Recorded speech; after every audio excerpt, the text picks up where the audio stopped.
Good evening and welcome to the Writer's Block.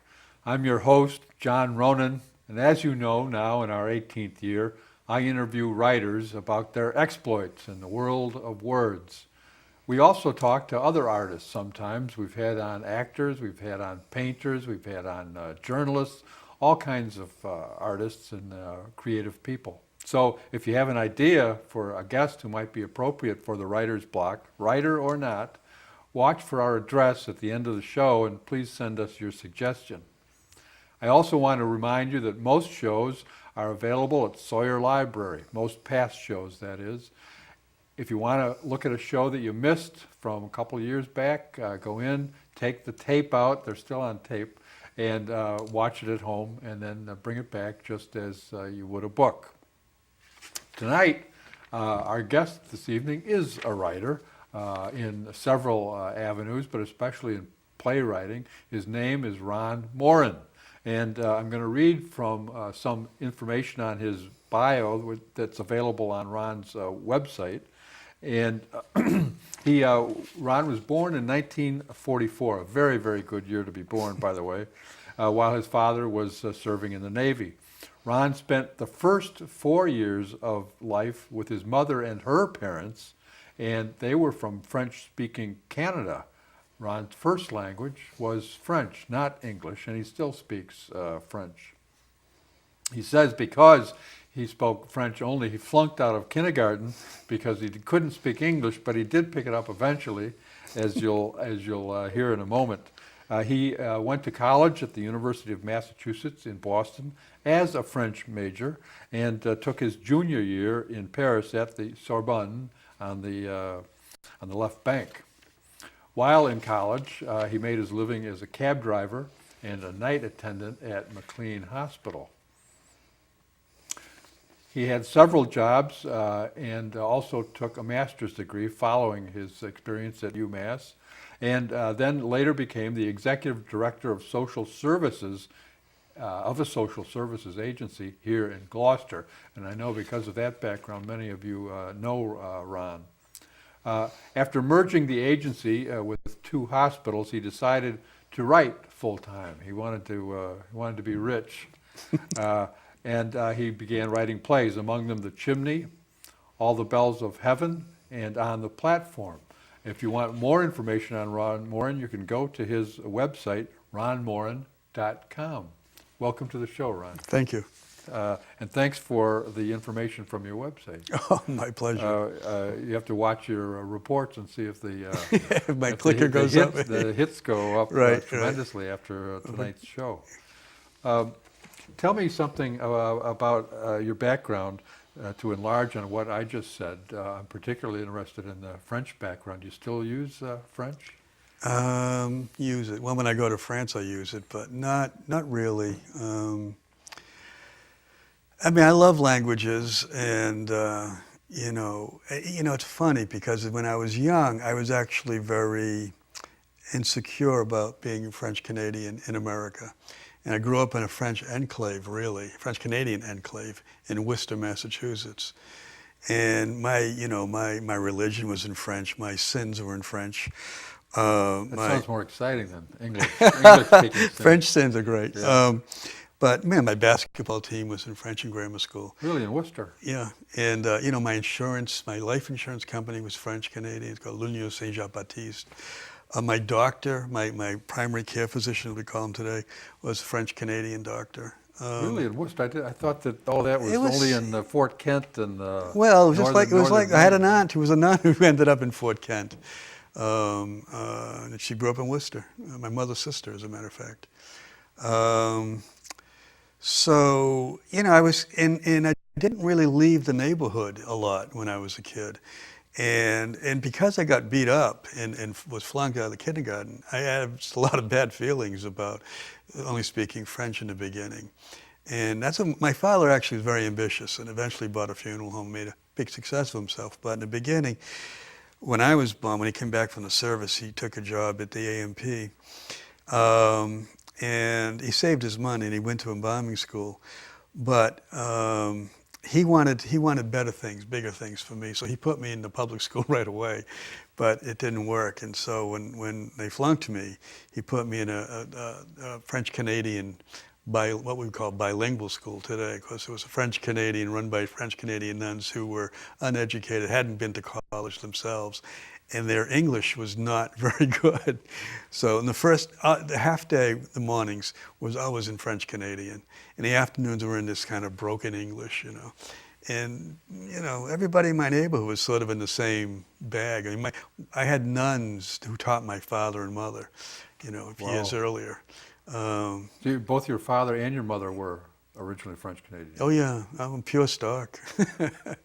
So, yeah, I'm a second generation. So Well, your English is pretty good. my English has gotten better over the years. Would you say in French, I'm a writer? Je suis un écrivain. Tell us about some of your writing and how that change took place from being a manager of a social service agency to writing. Did you always want to write? Yeah, it was an accident that I became director of a social service agency. Do you want to name the agency? Sure, it was called NUVA at the time, N-U-V-A, and it was a substance abuse mental health agency with several contracts from several different state agencies. And I think you were at the Maplewood School? No, that's Where- child development. Now, we were down on Emerson Avenue, mostly in the That's right. Huntress, the old That's Huntress right. home. That's right. And it's a little ghost town where if you use if you put on the lights in the bathroom at the same time the copy machine was on, the fuse blew. You know, it was a small agency. I mean, it grew, but it started off very small when I got there. But I came to Gloucester because of a broken heart and left a woman that I was deeply in love with, and we separated. And a friend of mine was running NUVA at the time, and she said, "You've got the certain kind of skills that I could use to help me. I'm having some different kinds of conflicts." And they were running at the time a school for kids with emotional issues, and I had taught in schools for kids with emotional problems. And I was thinking of even getting a master's degree in that. And there were other things. You know, I majored in psychology for my master's degree. So I said, fine, be happy to work for you. And I did it because the condition was I only worked 2 days a week, and she gave me an office with all the paper she could afford to give me so I could really write. So you had writing in mind then? Oh, yeah. And what no, year? I started writing when I was a kid. Yeah, what year was this when you came to Gloucester? Oh, that was 78. That was 1978. And so I worked with her off and on over the years, and she got me more and more involved, and eventually I ended up running a CETA program, which was to train young people who had dropped out of high school in a skill, and I was working with Varian Associates at the time, and we were teaching them basic electronics, and we got a number of kids jobs up at Varian as a result. And the program took place in Beverly, and that went on for 2 years, I believe. And after that, she said to me, she got asked to work for the state in Boston. And she said, "Would you like to run NUVA?" I mean, she wasn't setting me up, but she needed somebody to take it because they wanted her in 2 weeks, and she needed a name to present to the board so she could get out of there as gracefully and as quickly as possible. And I was her pigeon. So I said, fine. I never really had a real job. So I did it. And what year was that, the step up? That was in '83. So this is about a 5-year period there when I was just sort of hanging around, mostly writing, you know. And mostly writing? Yeah. And what kind of writing were you doing? Oh, I was always trying to write a novel. I was writing. The great I thought I was American Henry novel? Miller at the time. Uh-huh. You know, I was trying to write some, 16-volume, description of some parts of my past. Well, that's interesting. Now, you were trying to write a novel, now you work in drama. You know, I tried to write novels for years, and when I left NUVA in '95, when I moved to Cambridge with my wife, that's what I did, and I wrote 3 novels while I was down there, and I got some attention. But I never got them published. And we moved back here in 2004, and I was sort of not sure what I wanted to do next. I was really disappointed the novel then, because I'd promised my wife I'd be famous after I left Nuva, and of course I didn't live up to it. So my friend Rory Anscombe, whom I had met in 1995 and who had been living up here all that time, came over one day and we were talking, and he said, well, why don't you write the way you talk? And I didn't really know what that meant. It sounded like kind of a left-handed compliment, but I thought about it, and it got translated into my little brain as, why don't you write a play? And I sat down and wrote The Chimney. That was only about 3 or 4 years ago. So you write plays only? You write exclusively in drama? Look, here's the thing. I wrote The Chimney. It took me about a year and a half. I sent it off to 2 or 3 places, one in New York City, and a guy called me up on the phone and said, I just finished, it was Saturday afternoon. It was like in March. I was sitting out on my back porch. It was kind of a warm day. And my wife says, you got a phone call. It's from New York. I said, I don't know anybody in New York. She hands me the phone. He says, hi, I'd like to produce your play. I just finished reading it. I loved it. That was great. I didn't know what to say to him. I didn't even know if it was a crank phone call. And so... You said yes, I'll bet. I said yes, but he never got back to me. I mean, he got back to me once or twice. He said he was looking for a director. I don't know what happened to him, really. But then I sent it off to Newburyport, the Firehouse, one of their New Works festivals, and it got chosen. So I said, geez, this has never happened to me when I wrote novels. So, I started really taking it seriously. So we did that, and it was stage read in Newburyport. And that was an interesting experience for me. And I learned a lot about the stage and presentation and the possibilities of stagecraft. So I made a lot of changes to it after that. And then I was at the library here in Gloucester, and I went to see Peter Onassis do a speech or talk on something he had written. And somebody who worked with Nan Weber, whose wife had worked with me at Nuva, I saw, and he said, what are you doing? I said, I just wrote a play, and he said, why don't you show it to Nan? And I said, geez, he said, she's interested in local people. I said, all right, I'll do that. So I called Nan up and said, I have a play, would you like to look at it? She said, put it in an envelope and I'll get back to you. And I said, well, that's, realistic. So I sent it to her, and about a week went by, and then I got this phone call, and she said, I thought rather cryptically, we have to talk. I said, okay. So I went over there, and that's a lot better than just getting it back in another envelope. That's right. No, so these kinds of experiences have conditioned me into sticking with playwriting. Can you tell us something about The Chimney, and then maybe read a page for us? The Chimney it's a part historical, part fictional, imagined story of 2 people who grew up in France during the Second World War under the Vichy government. And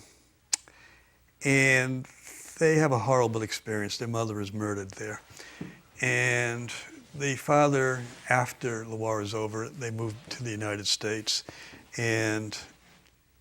But the son is convinced that the father is really responsible for the mother's murder. And the daughter just feels the opposite, that her father was very courageous in what had happened. And so the 2 of them go their separate ways. He gets a scholarship to MIT, becomes a scientist, and becomes very successful. It all takes place in well, that's the backstory of the play. In Boston, but when we see them. When you see them, when it opens up, I'll read you the beginning. They haven't met for 38 years, the brother and sister. Now she's become an aspiring Jewish mystic. She's a devotee of the Kabbalah. And he has just sold his business. He was a defense contractor, and now he's quite rich. And he's an atheist, and he's a very, he's in some sense he's a troubled person, but in another way he's quite energetic. He's quite knowledgeable, and he's quite sophisticated, and he's been all over the world. And anyway, he feels bad because his sister spent all her life taking care of her father, who has just passed away, and that's the occasion that they're meeting. She's at the last day of Shiva, And that's when he shows up. And he wants to take her and show her the world, spend his money and give her a life that he feels like she never had. And she feels completely differently about everything. She's religious, deeply religious. She deeply believes. She doesn't feel like she's had a wasted moment in her life. And she feels like she's made some kind of contact with God. But she works at it. She practices, and she does a lot of the rituals that Kabbalists do. Can you read Yeah, sure. opening page I can. of the chimney? I'll read when they meet, when they first meet. And at the beginning of the chimney, there's a little quote that I've got here from the Zohar, which is a basic text of the Kabbalah. And it says, "There is a palace that opens only to tears."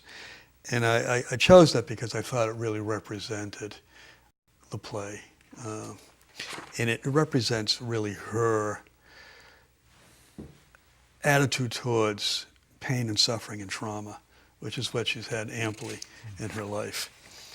Anyway, the two characters are Helene and David. And at the beginning, Helene is 57 years old. She's wearing a black dress and a shawl. She's dancing as she prays around a candle in her shabby Victorian apartment in an old immigrant neighborhood in Forest Hills, Queens, New York City. And this takes place in 1986.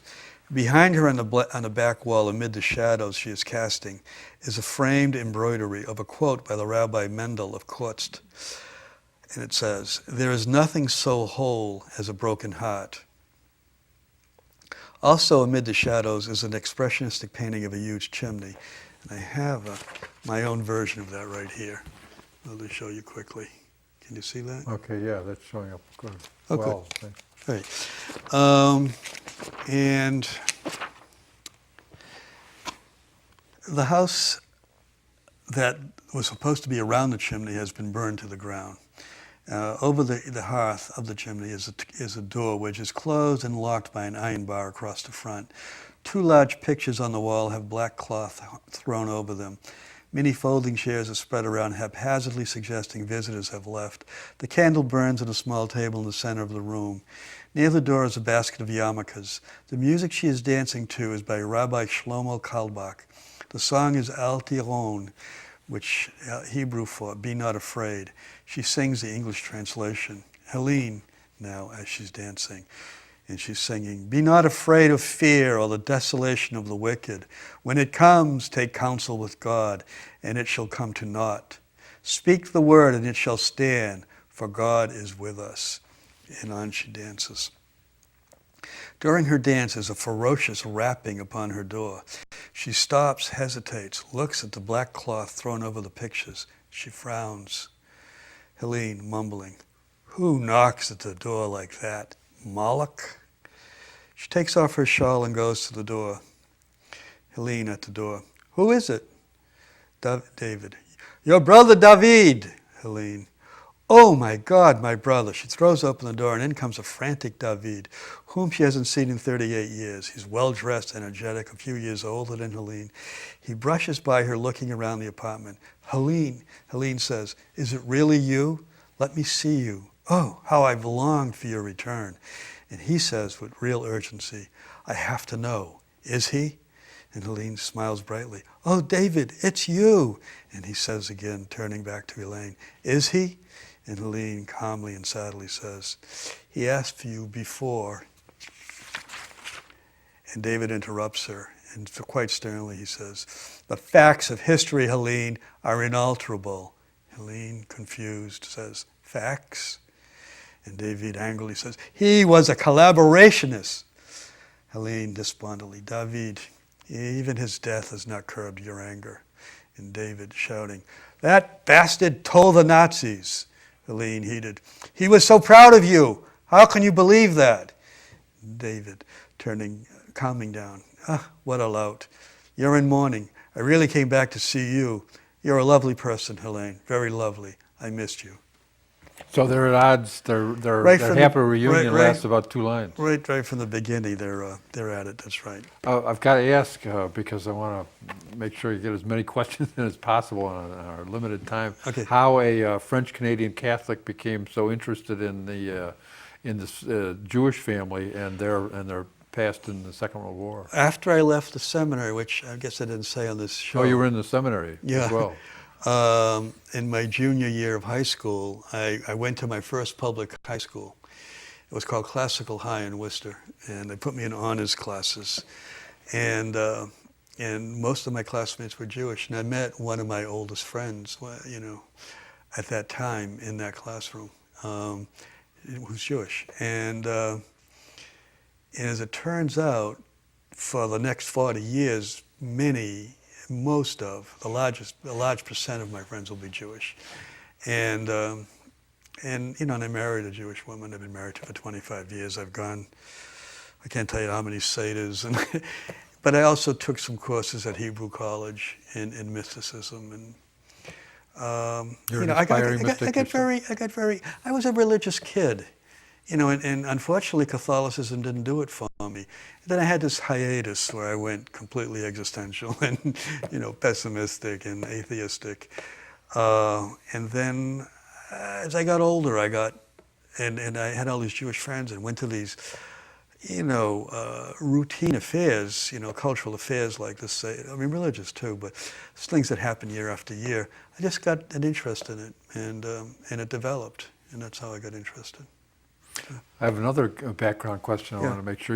A few minutes ago you said that when you came to Gloucester, you wanted to make sure you had time to write, and you had been interested in writing for many, many years. Mm-hmm. When did that start? 2, 3, 4 years old, 5 years old? I know. Grade school? Grade school.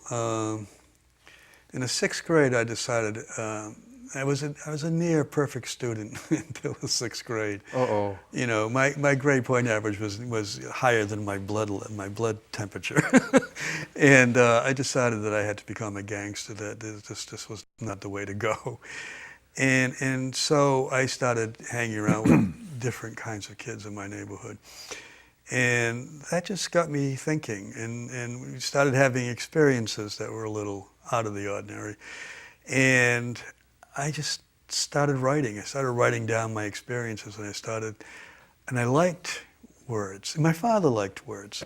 My father became a very successful funeral director after he bought the funeral home. When he bought it, the business was terrible. I mean, they were seeing about six people a year he was burying. That's not going to feed the family. No, and he brought it up over the years to within 3 or 4 years to over 100. But he did that by doing eulogies and on the day of the wake, before the casket was removed from the funeral home. And he loved doing it, and the families really enjoyed these things, and the word spread, and more people came to him. And so I've always felt like the word had power. And I saw it as a kid through my father in the way he turned us really from a working class family to a middle class family. And he did it really through the strength of his personality and through his eulogies. Yeah, so words were a livelihood. Yeah. Indirectly. Absolutely. Do you think your interest in writing and words had something to do with the dual bilingual existence that you had? Well, I didn't know why people beat me up, because when I was in kindergarten, I could jump as high as they could, I could dance as well as they could, and I could sing as loudly as they could. There was just no reason for them to do this, except the fact that I didn't speak English. And that, as a kid, that was really mysterious to me. It was painful, but it was also incredibly mysterious. I didn't really get it, because I was really trying hard to fit in.